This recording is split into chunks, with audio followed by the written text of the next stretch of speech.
What up, class? Welcome to Economics Preseason 10 edition. We're going to talk about everything Echo for Preseason 10, but also we'll talk about all the Preseason 10 changes that you need to know to help you climb better. We're going to talk obviously about the best dragons, the EKKO'S, the new items, Conquer, all that stuff. And then we're going to go into the best runes, the best builds, the must bans, and EKKO'S patch rating for Preseason 10. So let's get right into it.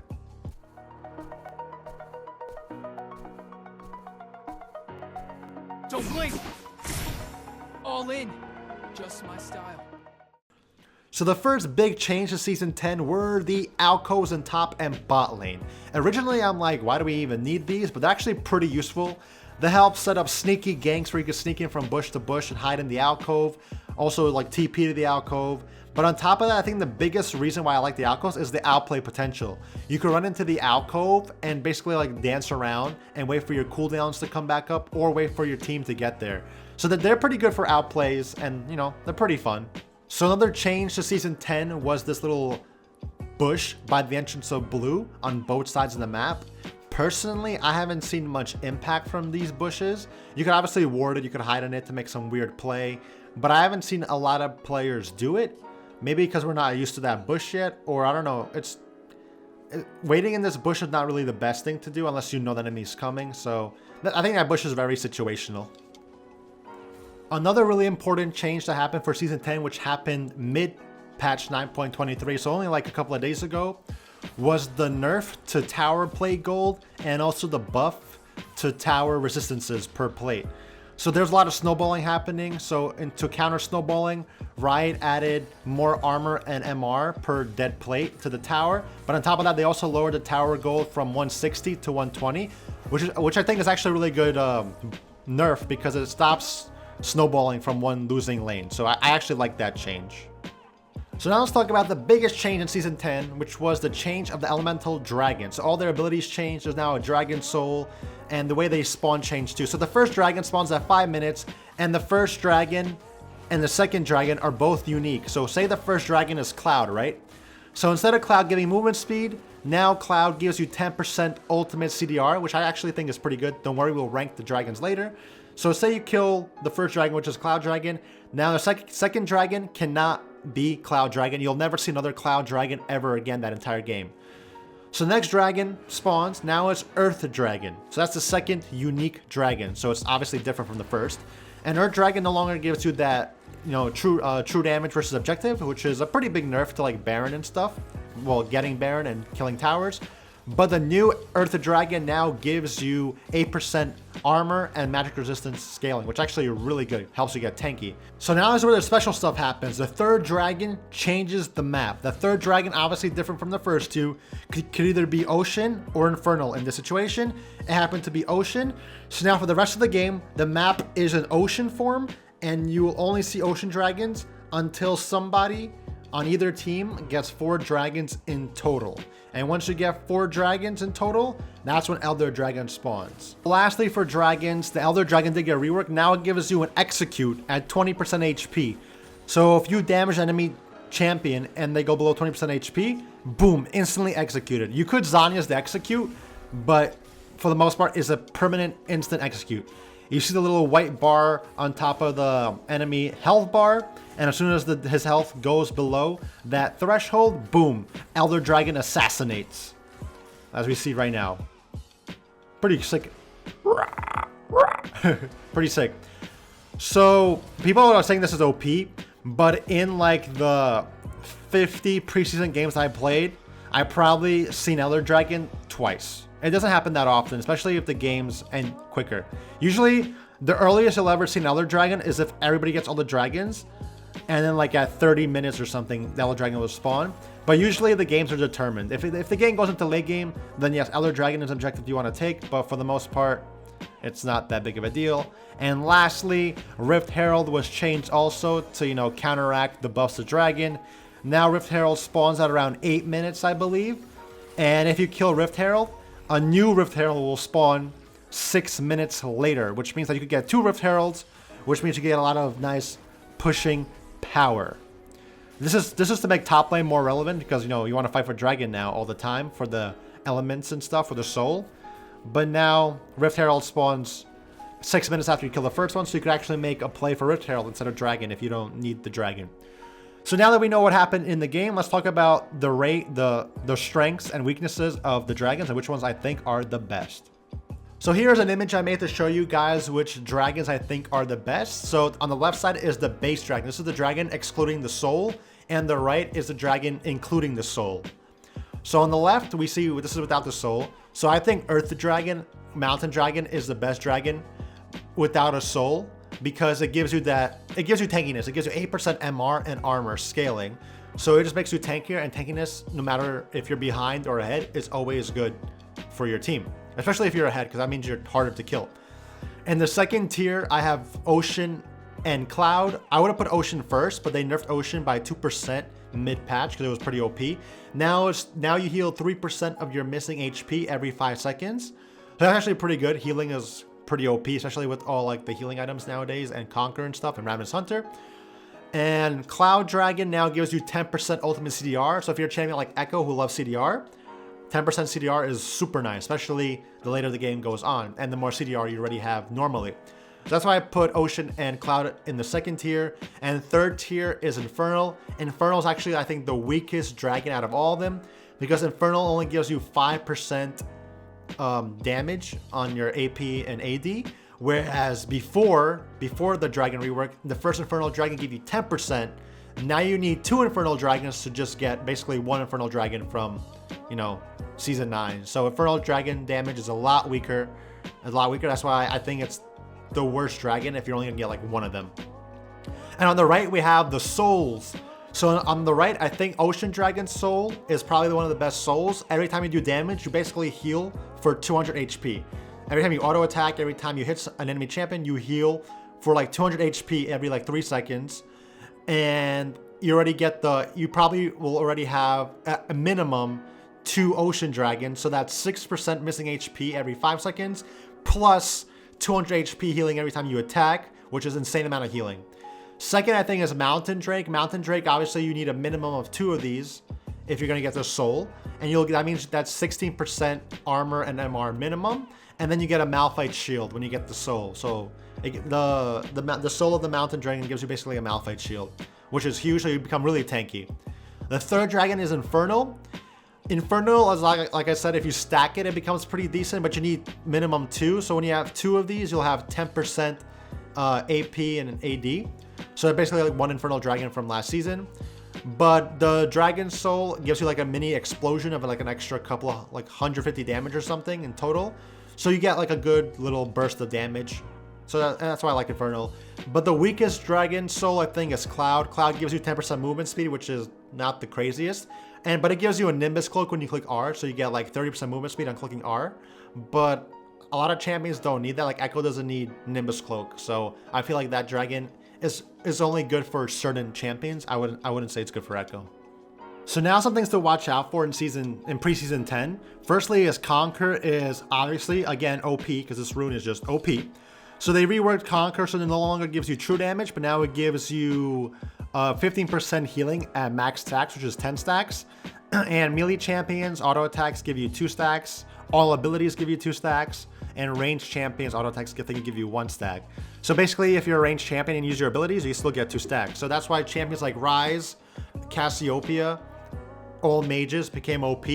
Especially Cassiopeia and Ryze, because they just spam their abilities and they fully stack Conquer instantly. So we'll talk about what champions to ban, but Conquer right now is super OP. A lot of healing and pretty easy to stack it. Especially not even bruisers aren't even the ones OP. Now it's just like machine gun mages like Ryze and Cassiopeia and stuff, which is crazy.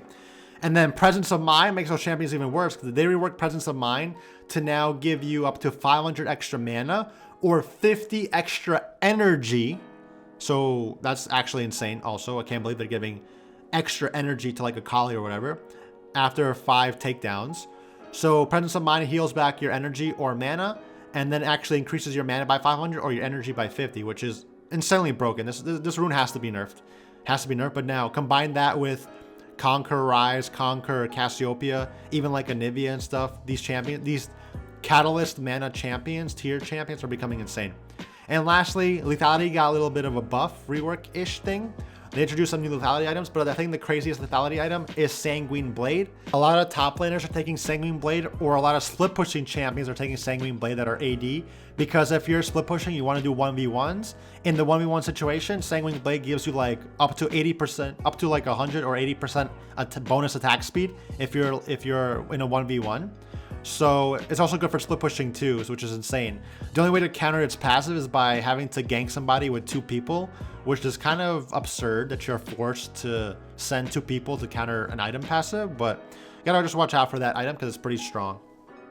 And the last thing to note for preseason is that solo lane XP got buffed by around 2%, and duo lane XP got nerfed by 2%. So that basically means that if you're solo lane, you're playing Ekko mid, every minion you get basically gives you more XP than last season. And every minion that your bot lane gets, well, when there's 2 people in the lane, or there's a jungler there, or somebody's in your lane, you get 2% less XP, which means that split pushing is a lot more important now because you want to get that solo lane XP, and also winning your lane and not dying, because once you die, that means you're losing 2% more XP per minion. So watch out for that. It's actually really good because it means that if you're ahead, you'll probably be like 2 levels minimum above the enemy bot lane, even if the enemy bot lane is beating your bot lane. So that makes it a lot easier to kill the enemy bot lane and actually have solo lane impact, which is really good. I like that. So now let's actually talk about Ekko and Ekko's rune pages. So for Ekko's rune page, I go Electrocute, Sudden Impact, Eyeball Collection, Ravenous Hunter. And then my secondary, I go Inspiration, Magical Boots, and Biscuit Delivery. I like this rune page the best because it helps win early game the hardest, because obviously you get free boots that give you extra movement speed. And on top of that, the biscuits give you an extra like 160 mana by the 6-minute mark, which is insane. And it gives you that a lot of missing mana that you need in lane early to trade. So I love biscuits. I think that it's one of the best changes that they did last season was to biscuits. And so yeah, this is my favorite rune. You could go sorcery second, you could do anything you want, but personally, I think Magical Boots and Biscuits are my favorite go-to in the secondary tree. So now for Ekko Jungle, because you know Ekko Jungle is pretty popular. Gotta talk about Ekko Jungle. So for Ekko Jungle's rune page, I think Conquer Ekko Jungle is not as popular anymore. So the main popular rune page is Dark Harvest, full AP Dark Harvest one-shot Ekko. So you go Dark Harvest on Impact, Eyeball Collection, Ravenous Hunter, or Relentless Hunter. It depends what you want. You could go Ultimate Hunter too. Relentless Hunter I sometimes go if I want to get a lot of extra movement speed out of combat, like to run around. But Ravenous Hunter is still pretty good too. And then you go Precision Secondary, and I go at Alacrity for the attack speed, and Triumph for the extra gold and healing, or I go Coup de Grace. So it's either Coup de Grace, Triumph, but definitely Alacrity for the attack speed. Unless enemy team has like Perma CC, then I'll go Tenacity. But basically you want to go Dark Harvest, Domination with Precision Secondary for Ekko in the jungle. I have seen some inspirations in the jungle, but I feel like the Precision tree is just a lot better for the jungle. And then you have to go attack speed, AP, and armor, because armor helps you survive versus the camps, and obviously the attack speed helps you clear the jungle in the early game. So the build for Ekko in Preseason 10 didn't really change at all. It's the same as before. You want to start Corrupting Potion, Doran's Ring, Dark Seal, and then Boots if you don't have Inspiration. I get all the starting items, as you obviously see, because I feel like Ekko is one of the champions that benefits the most from all the starting items, because Ekko's early game is pretty bad. So all these items help give him mana, more damage, sustain, everything that he needs to survive the early game. If you're versing an AFK farmer that's never going to fight you, then skip Corrupting Potion and go straight into Doran's Dark Seal with Refillable Potion, because you don't need Corrupting Potion if you're not going to fight or you're not going to get poked. And then after that, just go Proto Belt, Boots of Choice, Lich Bane. Then after Lich Bane, you basically build whatever you need to win the game. They have like a Zed, get Zanya's. You're really far ahead, get Death Cap, Medjai's. If they have a lot of AP, get Banshees. They have tanks, get Liandry's. Basically, after Lich Bane, it's up to you to decide what you want to build to counter the enemy team. And if you're playing Ekko Jungle, it's literally the same exact build, except instead of building like a Doran's Ring Corrupting Potion, you're building Runic Echoes first, and then building Proto Belt, Lich Bane, etc. So yeah, that's the build for Ekko, pretty much the same. Now let's get into the must bans. So as an Ekko player, there's only 3 champions that you have to must ban and get lucky that get banned, and get lucky that they don't pick, which is Kassadin, Ryze, and Akali. Don't get me wrong, Rumble is impossible to beat. Yasuo is pretty hard to beat. There are a lot of champions that are pretty hard to beat, but these three are the ones that you literally have negative chance to beat, like negative chance. Kassadin abuses presence of mind, gets 500 extra mana, gets basically infinite mana off a 1 kill or assist in a fight. He's just impossible unless you get some. You could beat him early game if you get a lot of ganks and if you have a full AD team, like if you're the only AP, then Kassadin is beatable. But for you as an Ekko player, it's literally just hell to play versus Kassadin. He just outscales you, out damages you, out tanks you. It's insane. Ryze is probably the perma ban right now because Ryze is actually more popular than I think both of these champions right now because Ryze goes Conquer, so he gets Conquer healing, abuses presence of mind, 500 extra mana, builds tank items, and just he's unkillable. I think Ryze is basically a perma ban right now. But then again, you might not even have to ban Ryze because a lot of people are banning Ryze already, so you might get a free ban there. And then lastly, Akali. Akali is still Akali, she's still really good. Especially now with Presence of Mind, she gets extra energy now to spam more abilities, which is also amazing. But I think Akali's just one of those champions where like, if you play it perfectly and she plays it perfectly, you just lose as Ekko. Her kit out damages you. She has basically more mobility than you also. It's really hard to beat Akali. If you do get ahead of Akali, you could one-shot her, but we all know what Akali does. She could one-shot your team with just 1 item, and you have 3. So it's like, Akali is just super annoying. So these are the 3 must bans right now for me, and that I have to avoid these champions or I just lose the game. Obviously, there's like I said before, there's Rumble, Yasuo, all those champions and just champions in the jungle. Like Lee Sin's pretty strong right now, but these are the 3 that I'm literally have to ban every game.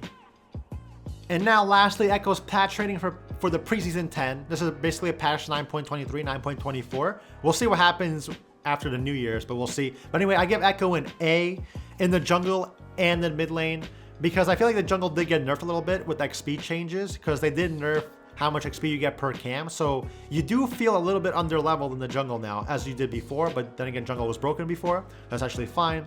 I feel like Lee Sin and stuff in the jungle are pretty and Olaf are pretty popular. So they sort of beat Ekko in the 1v1.